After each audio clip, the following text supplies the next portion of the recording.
ओम गुरुवे नमः। प्यारे हरिभक्तों, आज जो मैं वीडियो दे रहा हूँ ये बहुत ही महत्वपूर्ण है और ये उन सभी बुद्धिजीवों के लिए भी है जो अपने में अपने आप को श्रेष्ठ मानते हैं।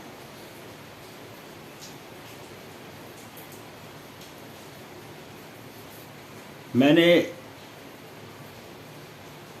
कई लोगों को ये कहते हुए सुना वीडियो के माध्यम से कि वह कहते हैं कि जो हमारे वेद, शास्त्र, पुराण आदि हैं ये केवल मात्र एक मनगढ़ंत कहानियां हैं।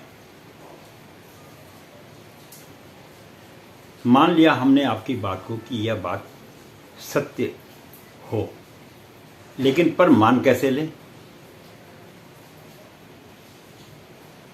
जब द्वापर युग की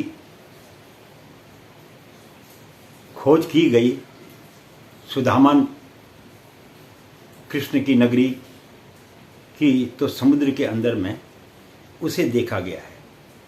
इसको तो शायद लगभग सभी लोग देख रहे होंगे और देखा भी होगा, और जिन्होंने नहीं देखा है वो इस पे देखे कि वास्तव में क्या कृष्ण की नगरी द्वारिका कोई जगह थी या नहीं थी, और आज भी वह समुद्र के अंदर में सुरक्षित है। अब उसको तो वही व्यक्ति देख सकता है जाकर जिसको तैरना आए, या जो नीचे जाके समुद्र के देखे तो उसे ये पता लगेगा कि हाँ वाकई में इस प्रकार की नगरी थी। अब दूसरा, लोग कहते हैं कि इन शास्त्रों में, वेदों में कुछ बातें मनगढ़ंत बनाई गई हैं। आप इस बात को श्रवण कीजिए कि हमारी पृथ्वी पर जिन वैज्ञानिकों ने रिसर्च करके ब्रह्मांड की खोज की है, उसको वो आज 60, 70, 100 बरस लगा लो, 100 बरस से इस बात का खोज कर रहे हैं कि हमारी पृथ्वी वायुमंडल में एक गोलाकार रूप में घूमती है, और सूर्य के चक्कर लगाने में 9 ग्रहों का भी अपने में एक विशेष महत्व है। वो भी आप सब लोगों ने देखा ही है। और सूर्य को तो आप प्रत्यक्ष देख रहे हैं, चंद्रमा को आप प्रत्यक्ष देख रहे हैं, बाकी ग्रहों को आप देख नहीं पाते क्योंकि वह पृथ्वी से काफी दूरी पर है, जिनके विषय में आज भी हमारा इसरो और नासा जो है उस पर खोज कर रहा है।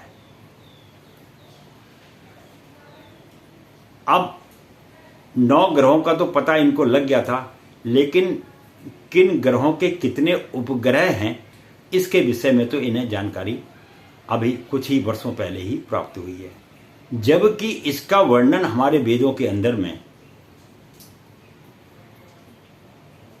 सतयुग में ही से भी पहले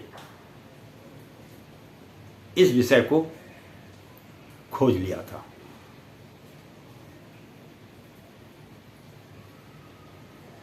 अब ये तो सभी जानते ही हैं।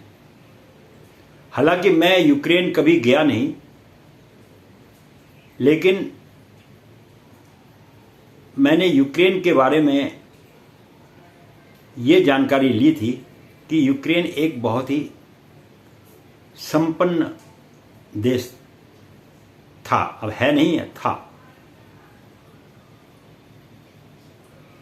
और इसी प्रकार से रशिया भी अपने में एक संपन्न है, और भी कई मुल्क हैं, अमेरिका वगैरह, ये भी अपने में संपन्न हैं। ऐसा हमने सुना है, क्योंकि मैं तो इन जगहों पे गया नहीं हूँ, सत्य बात बोलने में कोई हर्जा नहीं होता है। लेकिन जिस हिसाब से युद्ध छिड़ रहा है और युद्ध की विभीषिकाएं आपस में ये लोग लड़ रहे हैं, एक दिन इनका संपूर्ण विनाश हो जाएगा। और इनका संपूर्ण विनाश किसके द्वारा होगा? मनुष्य के ही द्वारा होगा, और हो भी रहा है। ये आप सब लोग देख रहे हैं। बहुत ही महत्वपूर्ण विषय पे हम बात कर रहे हैं कि कुछ सज्जन लोग वीडियो के माध्यम से हमारे शास्त्रों और इनके बारे में उल्लेख करते हैं। लेकिन अगर वास्तव में किसी आदमी को ऊपरी बातें सुनकर जो है अपने ज्ञान नहीं देना चाहिए जब तक कि वह उस पर पूर्ण रूप से गहन अध्ययन ना कर ले। जिन्होंने जिंदगी में कभी वेदों को देखा नहीं, वेदों के विषय में जाना नहीं, और वो वेद के प्रखंड विद्वान बन गए, तो और उनको एक काल्पनिक रूप में बता देते हैं, यह अपने आप में कोई मानने वाली बात नहीं है। क्योंकि इसी प्रकार से, जिस प्रकार मैंने आपसे बोला कि यूक्रेन एक बहुत अच्छा देश था, है नहीं था, और आज सब मिट गया, उसी प्रकार से हमारे पृथ्वी पर भी अनेकों देवी देवताओं ने जन्म लिया और कुछ दुष्ट लोगों का विनाश किया, जिसके कारण कुछ जो विद्याएं थी वो लुप्त हो गई।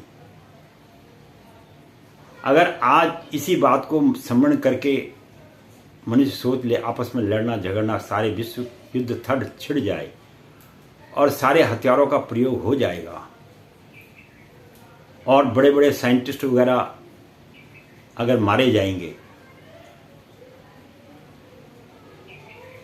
तो आने वाला जो युग होगा उसमें अगर कोई बोलेगा कि कलयुग में ऐसे शस्त्र थे, तो उसको लोग काल्पनिक मानेंगे। इस बात को आप स्मरण करके रखना।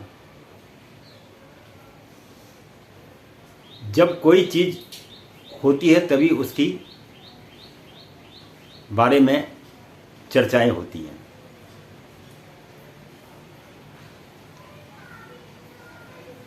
अब गोस्वामी तुलसीदास जी को कुछ लोगों ने देखा होगा, वो अब नहीं रहे पृथ्वी पर, लेकिन हम उनके बारे में एक कल्पना कर सकते कि उन्होंने एक ऐसा काव्य की रचना कर डाली। ऐसे ही शेक्सपियर नाम का भी एक व्यक्ति था जिसने इंग्लिश में लिटरेचर में अच्छे अच्छे पुस्तकें लिखी। आप ये मत समझना ये पंडित जी केवल वेद और शास्त्रों की बात करते हैं, हमने लिटरेचर भी पूरा पढ़ा हुआ है। हमने अपने जीवन काल के अंदर में इतनी किताबों का अध्ययन किया है, शायद वो लोगों के जीवन में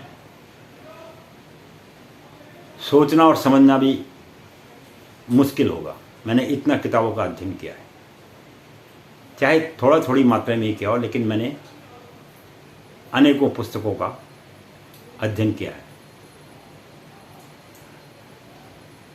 अथर्ववेद में देखिए, आज आयुर्वेद में इतने औषधियों का लोग प्रयोग कर रहे हैं, सबको पता है कि औषधियाँ हैं। इन तमाम औषधियों के विषय में हमारे अथर्ववेद में पूर्ण सब जितने भी आयुर्वेदिक दवाइयाँ हैं इसके विषय में लिखा हुआ है।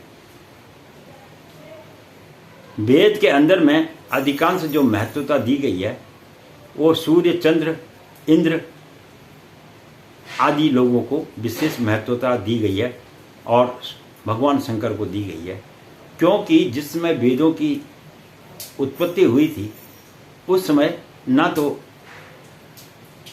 रामचंद्र जी थे ना कृष्ण थे, ये थे लेकिन विष्णु जी के रूप में थे। इसलिए इंद्र को जिस प्रकार आज के डेट में अमेरिका और रूस एक शक्तिशाली हैं, उसी प्रकार से उस समय ब्रह्मांड में ब्रह्मा विष्णु महेश ही शक्तिशाली थे।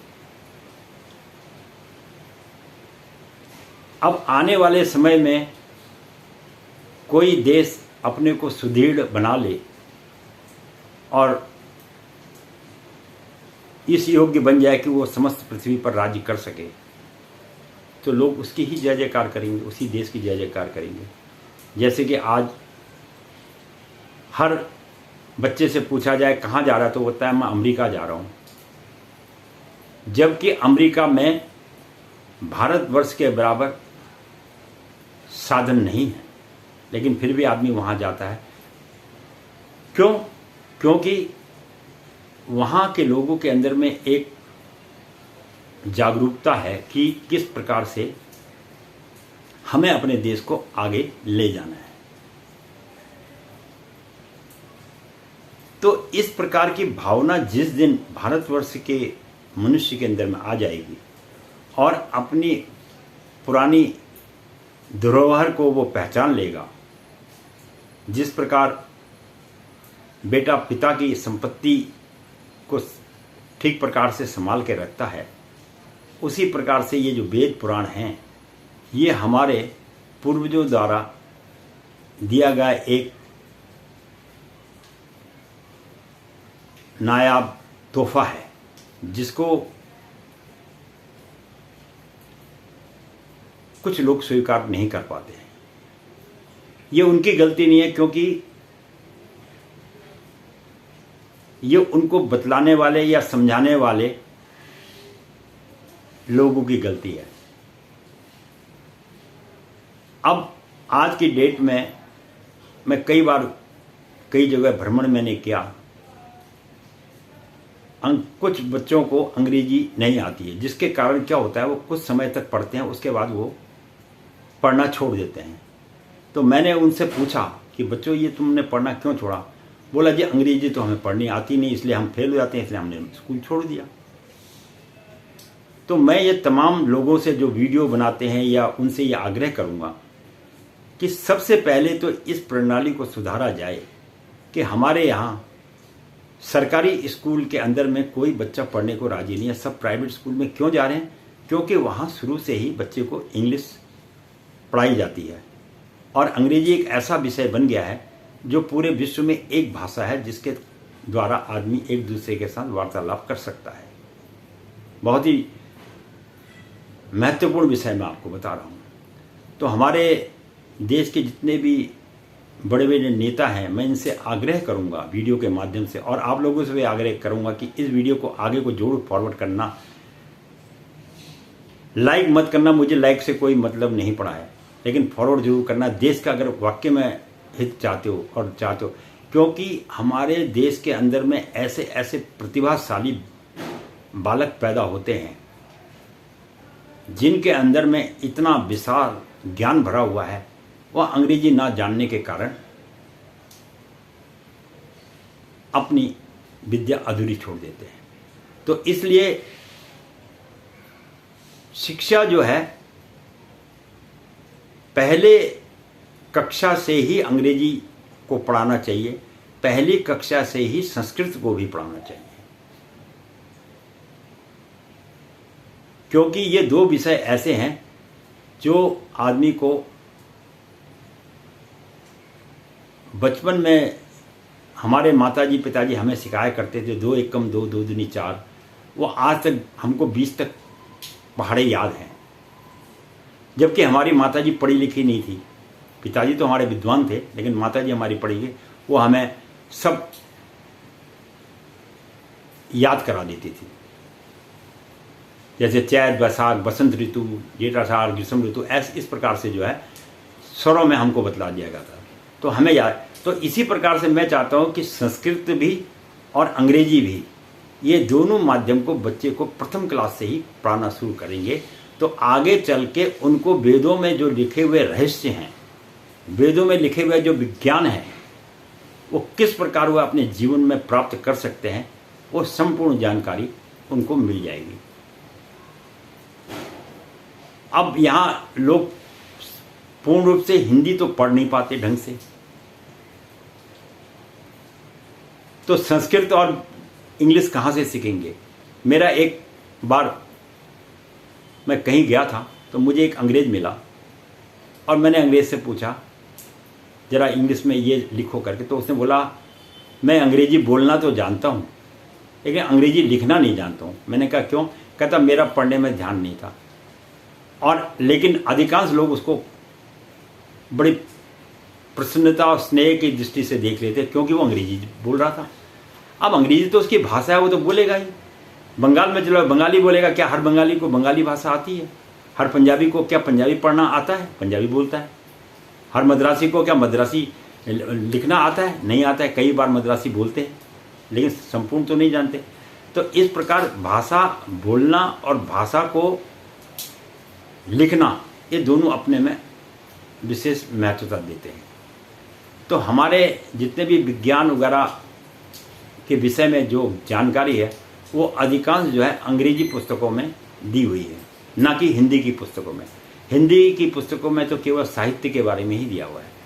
तो मैं तो समस्त देशवासियों को, जो ज्ञानी पुरुष हैं जिनके अंदर में प्रभु ने ज्ञान दिया हुआ है, वो एक ही कार्य करें कि बालक को बचपन से ही संस्कृत और इंग्लिश इन दोनों विषयों के विषय में ज्ञान दें। अगर ज्ञान देंगे तो ये मेरा मन कहता है कि भारतवर्ष की जो विशेषता है वो संसार और बाल उनके अंदर जो ज्ञान है उसका प्रकाश संपूर्ण विश्व में होगा। तभी भारत जो है विश्व गुरु कहलाएगा। अब चंद व्यक्ति उच्च पोस्ट में पहुंच जाते हैं। अधिकांश गांव में जाओ तो उनको तो साइन करना भी नहीं आता है। कई तो ऐसे लोग भी हैं जिनको आज तक भी साइन करना नहीं जाता है। और आप सुन के बड़े हैरत करेंगे, पहाड़ी क्षेत्रों में भी कुछ ऐसे स्त्रियां मैंने देखी जो बस में नहीं बैठी। ट्रेन तो उनके लिए मीलों दूर है, वो बस के अंदर भी नहीं बैठी। अब आप कहेंगे ये कैसे हो सकता है? भाई अगर मैं आपसे बोलूं क्या आप हवाई जहाज में बैठे हैं? क्या सारा भारतवर्ष के लोग हवाई जहाज में बैठे हैं? नहीं बैठे हैं। कईयों ने तो हवाई जहाज खाली आकाश में उड़ता हुआ देखा होगा लेकिन उसके अंदर तो बैठने का तो मतलब ही नहीं होता। हर आदमी नहीं बैठता है। और अभी तक कई लोग ऐसे हैं जिन्होंने ट्रेनों में यात्रा ही नहीं की। और मैं अपने बारे में बताऊं, मैंने स्वयं 20 बरस की आयु के बाद ही रेल में यात्रा की। उससे पहले हम अध्ययन करते रहे। हमें रेल में कभी बैठे नहीं, जब कभी आना जाना हुआ तो बस में हुआ। तो इसी प्रकार से जिस प्रकार से आप लोग आज कल्पना करें कि लोग अभी तक बस में नहीं बैठे हैं, जैसे मैं कल्पना कराऊंगी या अभी हमारे भारतवर्ष में करोड़ों आदमी जो ऐसे हैं जिन्होंने आज तक हवाई जहाज में सफ़र ही नहीं किया है। उन्हें क्या पता हवाई जहाज क्या चीज़ है? आकाश में केवल उड़ता हुआ देखते हैं। तो इसलिए मेरी बात को समझिए, मैं किसी का विरोध नहीं कर रहा हूं या किसी व्यक्ति का विरोध नहीं कर रहा हूं। जब तक आप ज्ञान की प्राप्ति करेंगे नहीं, किसी विषय में संपूर्ण रूप से ज्ञान का अध्ययन नहीं करेंगे, तब तक आपको उसकी जानकारी मिल नहीं सकती। मैंने पहले भी वीडियो में बताया कि जितना आदमी के शरीर में बाल हैं उतने ही हमारे को प्रभु ने जो है वनस्पति दी हुई है, नाना किस्म के पेड़ दिए हैं, जो हर पेड़ अपनी बीमारी के लिए एक महत्वपूर्ण भूमिका निभाता है। इसी प्रकार से हर मंत्र, अब उसको सिद्ध करना कोई हर व्यक्ति का काम है। जो वास्तविक में साइंटिस्ट होते हैं, अगर लेबोरेटरी के अंदर घुस जाए, कई ऐसे साइंटिस्टों के बारे में मैंने सुना है जो वर्षों तक अपनी लेबोरेटरी से बाहर नहीं आए और केवल अपनी रिसर्च करते रहे। वहीं खाना, वहीं रहना, वहीं सोना, वहीं नहाना, सब कुछ किया, तब जाके उनको सफलता हासिल हुई। इसी प्रकार किसी भी मंत्रों को सिद्ध करने के लिए भी आदमी को जटिल सफलता हासिल करनी पड़ती है। मंत्रों को दोष देने से कोई फायदा नहीं है। बात यह है कि मनुष्य के अंदर में उसके प्रति लगाव कितना है, क्या वास्तव में वो इन चीज़ों को प्राप्त करना चाहता है। अगर वो चाहता है तो उसको जरूर वो चीज़ की प्राप्ति हो जाएगी। ये आपने बड़े बड़े जादूगर देखे हैं जो स्टेज पर जादू करते हैं।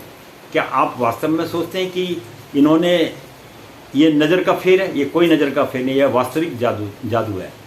नहीं तो आप करके देख लो, जितनी मर्जी उतनी प्रैक्टिस करके देख लो, आकाश में हवा में उड़ा के देख लो। आपके घड़ी में, आपके हाथ में घड़ी बंधी हुई है और वो वहाँ से बैठ के आपकी घड़ी का टाइम चेंज कर दे। क्या ये जादू नहीं है तो क्या है? क्या ये तंत्र विद्या नहीं है तो क्या है? ये मंत्र विद्या नहीं है तो क्या है? क्या हर आदमी कर सकता है इस कार्य को? नहीं कर सकता है। आप जल के अंदर में 2 मिनट में डूब के मर जाएंगे, लेकिन दुर्योधन जैसे ऐसे महान व्यक्ति भी हुए थे जिन्होंने जल के अंदर में रहकर कई कई घंटे तक अपने शरीर के ताप को कम करते थे। तो ये एक साधना है। और ये नहीं है कि आप आगे मत बढ़िए, साइंस को भी महत्वता दीजिए। साइंस को महत्वता देना अनिवार्य है। आज का युग साइंस का युग है, व्यक्ति को आगे बढ़ना चाहिए। लेकिन अंग्रेज भी आज आगे बढ़ गए हैं, जर्मनी वाले भी आगे बढ़ गए, फ्रांस वाले भी बढ़ गए हैं, रूस वाले भी बढ़ गए हैं, सब आगे बढ़ गए हैं। जितने भी यूरोप की कंट्रियां बहुत आगे बढ़ी हुई हैं, लेकिन उन्होंने कभी भी एक परम शक्ति जो है उसको नकारा नहीं। उसका आज भी वो लोग आदर करते हैं और करते रहेंगे। क्योंकि जब व्यक्ति अपने जीवन से हार जाता है तो अंत में उस परम शक्ति को ही याद करता है। क्योंकि जब तक आदमी के जिस्म में ताकत और खून होता है वह किसी की परवाह नहीं करता है। वो कहता है मैं ही पृथ्वी पर सर्वश्रेष्ठ हूँ। लेकिन जब उसके हाथ पैर शरीर में ताकत नहीं रहती है तब उसे ऊपर वाले का ध्यान आता है। तो क्यों ना पहले ही इस चीज़ का ध्यान आ जाए ताकि वह उस स्थिति में पहुंचने से पहले ही जो है अपना जीवन आनंदमय गुजारे। तो मैं तो यही संपूर्ण देश क्या विश्व को यही संदेश दूंगा कि आगे तरक्की करिए, अच्छी बात है, लेकिन जो आपका पुराना इतिहास है उसे भी मत भुलाइए। ये हमने और तुमने नहीं बनाया है, ये बनता आ रहा है। जो आज हम कर रहे हैं ये आगे इतिहास बन जाएगा और आगे जो वो करेंगे वो उनका आगे इतिहास बनेगा। तो इतिहास कभी गलत नहीं होता है। मनुष्य एक बार के लिए गलत हो सकता है, इतिहास कभी गलत नहीं होता है। मैं इसके साथ ही पंडित गिरीश तिवारी अपनी वाणी को यहाँ ही विश्राम दूंगा। लेकिन ये जरूर कहूँगा, अगर ज्ञान ना हो तो वेद पुराण आदियों को एक अंधविश्वास या गलत धारणा ना समझें। पहले उसको पढ़ें, उसका अध्ययन करें, उसके बाद ही आप उस विषय पर अपने विचार प्रकट करें। और ज्योतिष कोई ऐसी विद्या नहीं है जो कल और आज में हमने और तुमने बनाई है। ये उस समय स्थापित की गई है, उस समय की बनी है जिसमें पृथ्वी का निर्माण हुआ है। और कई बार आज के जो हमारे साइंटिस्ट हैं वो कहते हैं अब पृथ्वी टकरा जाएगी, अब चकनाचूर हो जाएगी। अरे भाई 7.5 लाख साल हो चुके हैं पृथ्वी को बने हुए, और उनके साथ में जितने हमारे ग्रह उनके कई कई उपग्रह हैं, और शनि के तो 153-154 उपग्रह हैं, बृहस्पति के 70-78 ग्रह हैं। क्या वो आपस में टकरा गए हैं आज तक?